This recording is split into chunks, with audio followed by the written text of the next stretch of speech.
Bienvenue sur ma chaîne YouTube. Moi, c'est Arthur Durand. Et ici, je partage des astuces et des conseils sur les appareils électroménagers, la configuration des télévisions et les technologies de la maison intelligente. Si vous cherchez des solutions pratiques et des idées utiles, vous êtes au bon endroit. La chaîne se développe rapidement, alors n'oubliez pas de vous abonner, de liker et de laisser des commentaires pour me dire quel sujet vous intéresse le plus. Maintenant que cette intro est faite, passons directement au sujet de la vidéo d'aujourd'hui.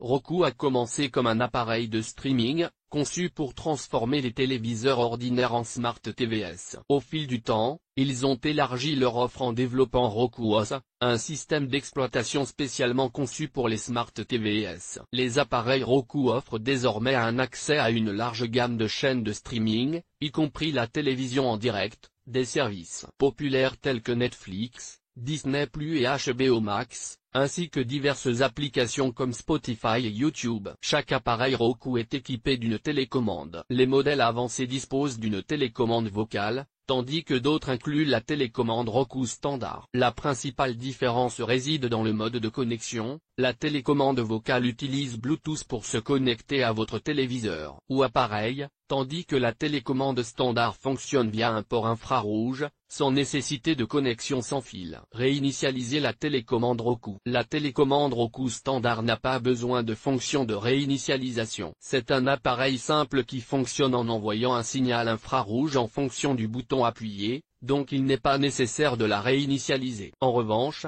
la télécommande vocale, qui inclut un module Bluetooth, offre la possibilité de réinitialiser l'appairage. Ce processus équivaut à réinitialiser les paramètres de la télécommande. Voici comment vous pouvez réinitialiser l'appairage. Si votre télécommande vocale Roku ne fonctionne pas correctement, la première étape consiste à redémarrer votre téléviseur Roku ou votre appareil de streaming. Souvent, le problème est une défaillance de la connexion Bluetooth, ce qui peut arriver de temps en temps. Pour corriger cela, débranchez la télé et l'appareil pendant quelques minutes, puis rebranchez-les. Si vous souhaitez réinitialiser l'appairage entre la télécommande et le téléviseur, commencez par identifier le type de télécommande vocale que vous avez. Recherchez des boutons spécifiques tels que le microphone ou la loupe. Bouton de recherche. Si ces boutons sont présents, la télécommande peut être réinitialisée. Ensuite, vérifiez si votre télécommande a un bouton d'appairage. Ce bouton se trouve généralement à l'arrière de la télécommande ou dans le compartiment des piles. Réinitialisez et reconnectez une télécommande vocale Roku avec un bouton d'appairage. Appuyez et maintenez le bouton d'appairage pendant 5 secondes ou jusqu'à ce que le voyant d'état,